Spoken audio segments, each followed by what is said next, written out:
¿Cómo les va? Buenas tardes. Aquí estamos comenzando esta emisión de Los Días Contados, después del doctor Silvestre Beñis, hijo de un ministro que tuvo esta provincia, diputado, amigo mi padre de su padre, y además un hombre con una perspectiva y una prosapia de lo que es la medicina, la salud pública, que se viene de ancestros, ¿no? Don Carlos, probablemente, iba a decir el último gran gobernador que tuvo esta provincia, se me van a ofender varios, pero que se ofendan, ¿no?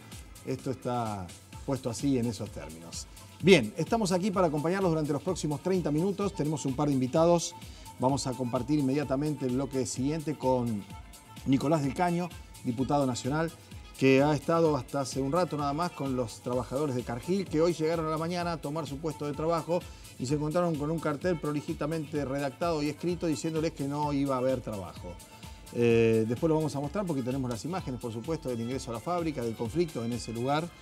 Vamos a estar hablando con Del Caño de eso y de otras cosas, naturalmente, que tienen relación con lo que está ocurriendo a nivel político en todo el país, la situación económica, la cuestión de las paritarias, las discusiones salariales y demás. Y el siguiente bloque será con el ministro de Seguridad de la provincia de Santa Fe, Maximiliano Puyaro, coyunturalmente abordando lo que ha sido noticia en las últimas horas, los allanamientos, las detenciones, los procedimientos conjuntos con la Policía Federal, con la Justicia Federal, algunas cuestiones que se han ido limando aparentemente, pero se dan algunas situaciones que no sé si son casualidades o que tienen algún grado de relación, pero que vamos a hablarlas con el propio ministro, ¿no? Hace 2 o 3 días atrás el titular de Justicia de la provincia, el doctor Silverstein, se quejaba o se lamentaba un poco de la inacción de la Justicia Federal. Resulta que la Justicia Federal libró órdenes de allanamiento hace 48 horas y entre las personas detenidas hay oficiales de la policía de la provincia de Santa Fe, hermano de un alto mando vinculado al tema de la droga. Es decir, hay muchas cosas para conversar, la cuestión del día a día, el recrudecimiento de la violencia. Lamentablemente estamos en una semana en la que hemos vuelto a ese promedio trágico de un muerto por día. En las últimas horas ustedes veían donde hubo un episodio donde murió un chiquito y balearon a su padre hace 2 o 3 días. Enfrente ahora, en calle Rodríguez al 2800, aparece un jubilado también asesinado en ocasión de robo, aparentemente que no tendría que ver con lo anterior, pero sí en la zona, en la cuadra, es exactamente enfrente, ¿no?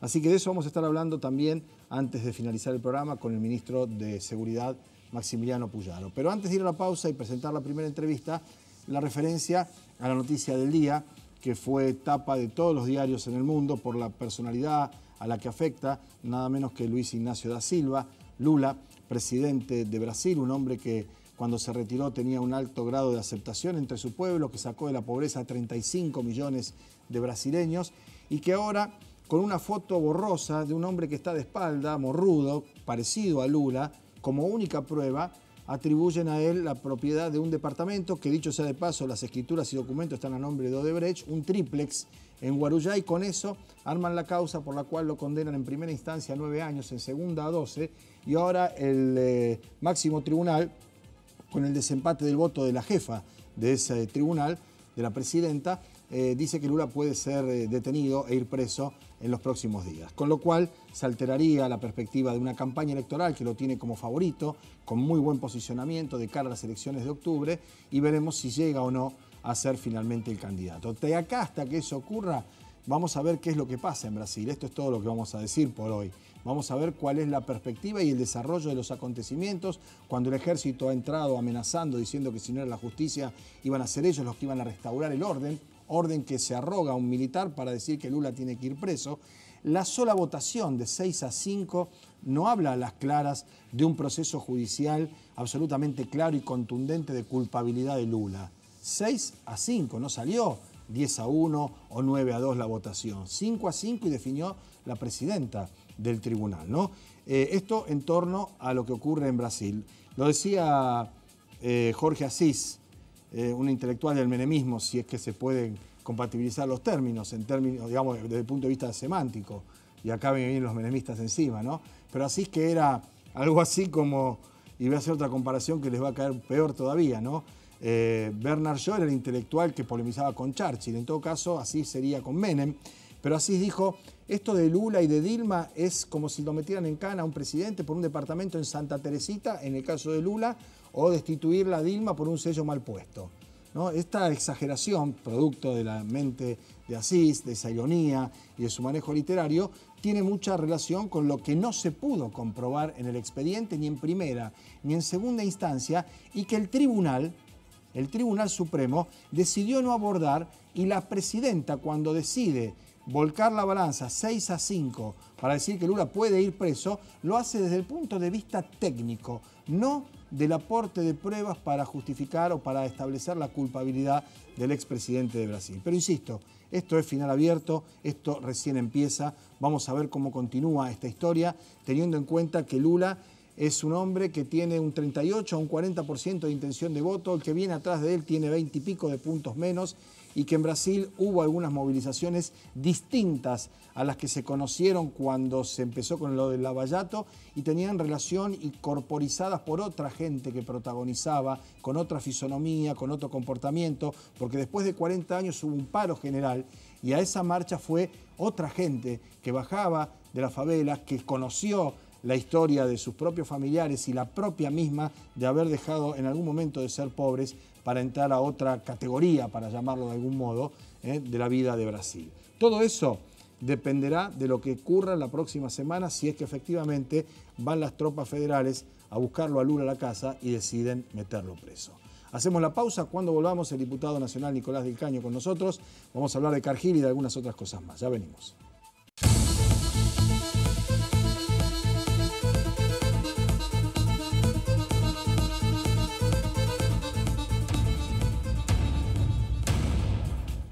Bueno, ya hemos tenido la chance de conversar otras veces aquí en el programa, ¿no? Es un gusto recibirte una vez más. Y hoy, particularmente, Pablo, ¿cómo estás? Después de haber ido a la planta de Cargill, ¿no? A ver lo que ocurría en un día que, casualmente, para decirlo de algún modo, estaba ese cartel que ahora vamos a ver en pantalla, haciéndole saber a los trabajadores que cesaban sus prestaciones laborales. Creo que está bien redactado, está prolijito. Ahí está de moda, parece ahora lo de los papelitos escritos, sí, a mano, ¿no? Parece que sí, parece que sí. Bueno, estuviste allí con la gente de los trabajadores. Sí, estuvimos con las compañeras y los compañeros aceiteros. Lamentablemente esta situación que se da en el marco de un conflicto donde los trabajadores vienen reclamando por la reincorporación de más de 40 trabajadores despedidos, como vos decías recién fuera de cámara, o sea, una empresa que nadie puede dudar de que tiene ganancias extraordinarias. Sí, ¿no? Sí, el complejo aceitero, exportador, agroexportador es el que mejor le ha ido en toda esta historia y lo financia, ¿no? Exactamente, exactamente. Entonces, acá, ¿qué significa esto, no? Que hay trabajadores que no están dispuestos a resignarse, irse a su casa, sino que reclaman por su puesto de trabajo. Y además, no es solamente estos despidos. Ha habido persecución hacia los delegados. También está el tema de que no se homologan las autoridades del sindicato de la Federación de Aceiteros. Es decir, un conjunto de ataques persecutorios hacia la organización de los trabajadores que, ¿qué pasa? No aceptan no solamente los despidos, sino también las condiciones que quiere imponer la empresa con paritarias a la baja, con un convenio más flexibilizado. Sí, es decir, todo lo que no pudieron hacer por las movilizaciones que se dieron en diciembre, ¿no? Recuerdan ustedes que cuando se dio la votación de la reforma previsional por la complicidad del PJ en el Congreso, tuvieron que dar marcha atrás con la idea de una ley de reforma laboral.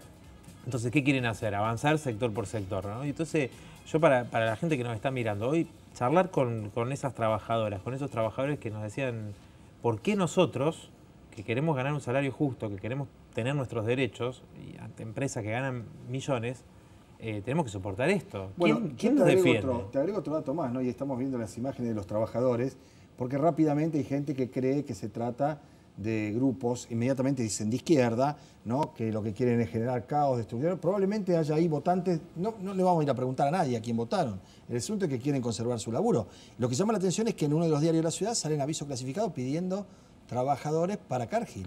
Bueno, eso es terrible porque buscan justamente poner trabajadores que hoy no tienen empleo, ¿no? Contra los trabajadores que están reclamando. Que tienen empleo y que tienen ya derechos adquiridos. Exacto, con una oferta inferior. Es como cuando sucedía también con el kirchnerismo, que muchas veces nos decían, no, bueno, pero el impuesto a las ganancias, al salario de los trabajadores que ganan más, está bien porque con eso se paga la asignación universal por hijo. No, a los que hay que sacarle a los ricos. Mirá Caputo, que te viene al Congreso a decirte que sí, que él tiene la plata en una caja de seguridad, le llama. Claro, en las cuentas. ¿Estabas ayer en el Parlamento? Sí, estuvimos ahí y bueno, lo tuvimos que interpelar sin micrófono porque, por casualidad, se cortó la luz. Se hará por los tarifazos de Aranguren. ¿Y dio alguna explicación? Porque lo que fue también funcional en alguna medida fue la ira de Cerruti, que a lo mejor se sintió ofendida o molesta, pero en un momento determinado, después que se genera esa polémica, Caputo, ¿no? El presidente de la comisión bicameral, que me pareció de una actitud genuflexa inaceptable. Me parecía que fuera el servicio militar. Como Caputo cerró la hoja y dijo, ya está, nos vamos, hasta acá estoy muerto, se terminó acá. Él dice cuando se termina. Claro, bueno, pasa que vos tenés que saber, bueno, vos lo sabés, pero para que la gente lo tenga más claro, acá hay una mayoría automática que tiene el macrismo, no porque tenga mayoría propia, sino por la complicidad y el acuerdo con los gobernadores del PJ. Mayoría automática. El otro día se levantaron para no votar el rechazo al DNU, Cambiemos, y se levantó el PJ de los gobernadores también. Entonces, ¿qué pasa? Es de Infran, el gobernador, justamente que ha sido kirchnerista y que ayer lo vimos, él fue el que dijo... Infran. Claro, y este senador votó la reforma previsional para meterle la mano al bolsillo a los jubilados. O sea, no nos extraña que sea cómplice, digamos, de un hecho como el de ayer, donde Caputo, para no ir al recinto, va a esta comisión, donde estaba todo preparado para que fueran menos horas inclusive de la que fueron. ¿Y él qué dijo? Él dijo que en realidad él era un testaferro. No dio explicaciones de quién era testaferro. ¿A quién testeaba? Claro, y esto no lo había dado a conocer antes, digo, no lo declaró en la Oficina Anticorrupción, no hizo en su declaración jurada saber esta situación, ¿no? Es más, está comprobado y lo que dicen oficialmente que en realidad él era dueño de estas offshore. Entonces, nosotros lo que dijimos ayer es muy concreto. Acá alguien puede tener duda todavía si esto es legal, ilegal, ¿no? Ahora, de lo que no cabe ninguna duda es de que es completamente ilegítimo, que es algo completamente inmoral, que es el delito de los ricos. Yo le dije, usted es un especialista en esto, que es el delito de los ricos, así que espero que me pueda contestar, y no nos contestó. Si el dinero de esa offshore, de esa cuenta en el paraíso fiscal, ¿de dónde venía ese dinero? ¿Era de narcotráfico o no? ¿Cómo sabemos? Porque ellos tienen, además, el beneficio del secreto. Por ejemplo, los hijos de Lázaro Báez, que tenían cuentas offshore, ¿es legal o es ilegal? No nos contestó. En estas cuentas que él administraba, ¿había plata de los hijos de Lázaro Báez, por ejemplo, o no? Tampoco nos contestó. Entonces lo que te quiero decir es que tienen la impunidad de venir al Congreso a decir, sí, tenemos como lo de Aranguren, ¿no? Diciendo, no, yo tengo la plata afuera porque no me da confianza porque no me da confianza al país. ¿Cómo ¿no? crees que sigue esta historia, digamos, en términos de relación del gobierno con el poder político, naturalmente, el equilibrio o las mayorías que se constituyen en el Parlamento, el desarrollo de los acontecimientos, las no paritarias en la mayoría de los gremios? Mira, yo te diría dos cosas. Por un lado, hablando, digo, desde la clase trabajadora y los sectores populares que sufren los despidos, los tarifazos, los techos en las paritarias, etcétera. Por un lado, está planteado exigir un plan de lucha a todos los que se movilizaron el 21 de febrero y después no pasó más nada, ¿no?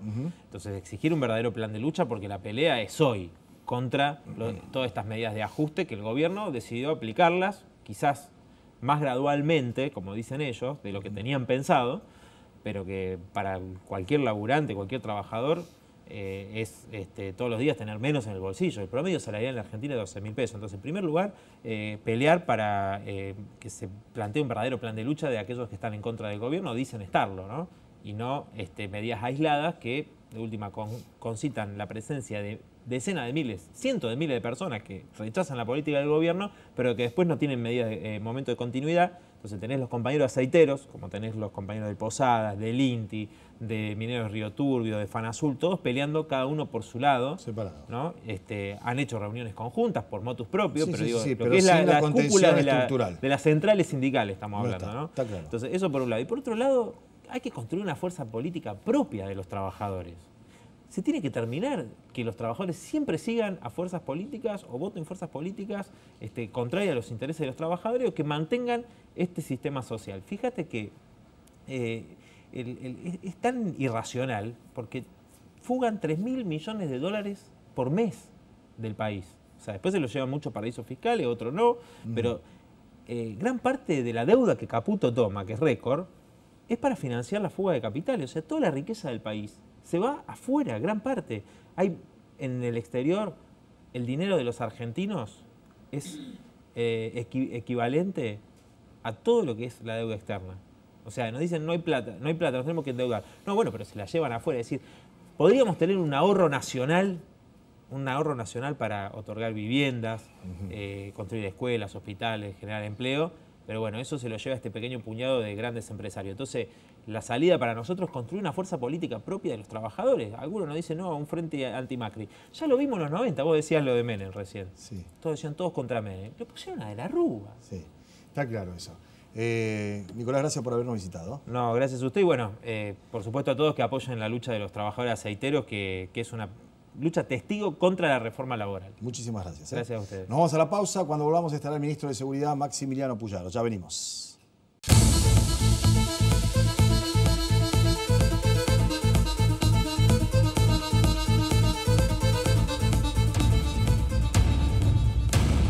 Bueno, muy bien. Lo habíamos anunciado, el ministro de Seguridad, Maximiliano Puyaro. ¿Cómo estás? Bien, Pablo, buenas tardes. Bien, buenas tardes. Hoy justo en el noticiero mostrábamos un lugar donde se produjo un homicidio a un anciano que le robaron la jubilación, lo estrangularon, un tema muy árido, digamos, en una zona donde hace unos días atrás también hubo otro episodio, frente a esa casa, en donde murió baleado un pibe y quedó gravemente herido su padre. Ustedes, en principio, no emparentan una situación trágica, por cierto, con la otra, digamos, no es parte de lo mismo, ni una saga de ese episodio. No se descarta nada. Los investigadores están abocados a esclarecer los dos hechos. El año pasado tuvimos, la verdad, que números muy buenos de esclarecimientos delictivos. Hacía años que en la provincia de Santa Fe no se llegaba a la identificación de quienes cometen los delitos como el año pasado. Así que sin adelantar nada tenemos esperanzas de esclarecer ambos hechos. Bien. Esta semana hubo procedimientos importantes. Yo escuchaba algunas de tus declaraciones en cuanto al trabajo conjunto. Se dio la cuestión casi paradójica de que 3 días atrás el ministro de Justicia Silberstein cuestionaba la ineficacia. Dijo no existe la justicia federal y hace 3 días la justicia federal mete 23 órdenes de allanamiento y en los procedimientos hay detenidos personas que tienen un perfil alto desde el punto de vista de lo que puede llegar a ser su participación en una red de narcotráfico, un oficial de la policía de la provincia de Santa Fe, agente de la prefectura. ¿Cómo es eso? Primero, lo que dice Silberstein es una realidad en la provincia de Santa Fe. Tenemos una justicia federal muy ausente. Bueno, pero le dieron una respuesta contundente. Bueno, 23 allanamientos y te meten ojalá, en las manos de un jefe policial. Sí, de un jefe policial del 2008. Pero sí. Ojalá la respuesta sea contundente si sirve para avanzar en causas de tráfico de estupefacientes que en la provincia de Santa Fe honestamente se nos dificulta mucho. La investigación fue una investigación muy importante, comienza, por lo menos nosotros la comenzamos en el 2015. Cuando comenzó mi gestión nosotros teníamos en la capital provincial, diría, 7 cabezas de bandas narcocriminales importantes o de mediano plazo de desarrollo que operaban en la capital provincial. Hoy podemos decir que de esas 7, 6 hemos podido desarticularlas, desmantelarlas, meter presos a los principales organizadores o que en ese momento eran investigados, personas que parecían que tenían mucha impunidad y están tras las rejas. Esta investigación comienza en el año 2015, tuvo 4 procedimientos que se llevaron adelante en todo este tiempo, cortando tentáculos de esta organización. Y en el día de ayer se llegó a las cabezas de esta organización, que por supuesto habían cobrado más notoriedad y mayor poder en función de la desarticulación de las otras 5 bandas narcocriminales que operaban en la capital provincial. Con esto no decimos que se termine el tráfico de estupefacientes, lamentablemente claro cuando un actor desaparece del territorio y sigue habiendo demanda y consumo, aparecen nuevos actores, con lo cual la problemática tiene una profundidad mayor, pero sí que golpeamos fuertemente la impunidad. Bueno, esa situación que se da en la ciudad de Santa Fe especialmente, en la ciudad de Rosario, ¿qué características tiene a partir de lo que fue en su momento y es el juicio de los monos, que se está esperando la sentencia? Aparece un nombre vinculado, que es el de Luis Paz, aparece gente que evidentemente ha estado en ese tema desde hace ya mucho tiempo y, como decíamos, las ramificaciones con las fuerzas de seguridad, donde hay una participación que evidentemente está aprobada, si no, no se hubiera llevado adelante estas detenciones. Por supuesto, miren, con respecto a las fuerzas de seguridad, hay una decisión política y también policial de ir a fondo cuando hay vinculado un hombre de las fuerzas de seguridad, que para nosotros son delincuentes vestidos de policías, o en este caso delincuentes vestidos de gendarmes, porque fueron dos hombres de gendarmería quienes cayeron detenidos. Y la decisión es fuerte, ¿no? Yo pasé a retiro y exoneré y destituí cerca de 200 policías en lo que va de gestión, prácticamente en el primer año de mi gestión. Pasé a disponibilidad más de 700 hombres de la fuerza y llevé adelante más de 3.500 sanciones administrativas a la policía de la provincia de Santa Fe. ¿Qué te quiero decir con esto? Que hay una decisión política de fortalecer los vínculos de los que trabajan bien y ir muy fuerte contra los que trabajan mal o mucho más contra los que se corrompen. Esa decisión de depurar las fuerzas de seguridad la tomamos y estamos avanzando permanentemente. Vos me preguntabas en Rosario. En Rosario hubo y hay organizaciones, criminales muy importantes. Hoy de esas organizaciones quedan ramificaciones, segundas, terceras o cuartas líneas, que intentan pelear por el dominio del territorio, tal vez ya no por una zona de la ciudad o no un distrito de la ciudad, sino por pequeñas porciones de territorio, pero lo que observamos con mucha mayor violencia y con mucha mayor letalidad, lo que a nosotros nos hace discutir otras cuestiones, ¿no? Por ejemplo, la ley de narcomenudeo, que es algo que vamos a tener que discutir en la provincia de Santa Fe, porque hoy no tenemos la organización criminal que tuvimos en algún momento en Rosario, por lo menos eso no sale a la luz. Yo te preguntaba hace 3 años atrás a vos, Pablo, ¿cuántos narcos conocés de la ciudad? Y vos me ibas a nombrar por lo menos 6. Esos 6 yo te digo que hoy están detenidos, y lo podés decir, y se te cuesta identificar el nombre de alguna persona que esté organizando a gran escala el delito aquí en la ciudad.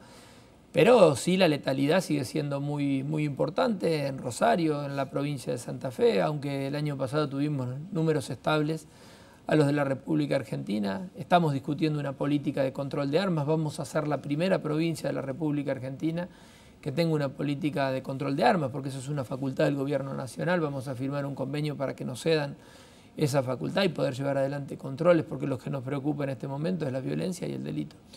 Vamos a volver a charlar, puede ser en un par de semanas, vamos a poner una fecha más o menos y vamos a ver cómo fueron las variables. Esta semana, decíamos, teníamos esta característica, se dio un crimen muy resonante en la ciudad de Santa Fe, el arquitecto, que incluso la persona que lo asesina estuvo preso 3 o 4 veces, había salido en libertad. Quiero decir, hay cuestiones que tienen distinta repercusión por la clase social a la que afecta también, esto hay que decirlo con absoluta claridad, ¿no? Pero las muertes son muertes y somos todos iguales. Ahora, yo te comprometo a que en 15 días charlemos con los números, con los datos, con los parámetros, con las estadísticas y naturalmente con las perspectivas en adelante. ¿Puede ser? Sí, con mucho gusto, Pablo. Muchísimas gracias por haber venido. No, gracias a vos. A ustedes les agradecemos que nos hayan acompañado. Son las 13:30 y pasaditas apenas, perdón, las 14:30, eso venimos del año pasado. Nos despedimos hasta mañana, que tendremos la tertulia con Leo Richardino y Oscar Bertone. Chao.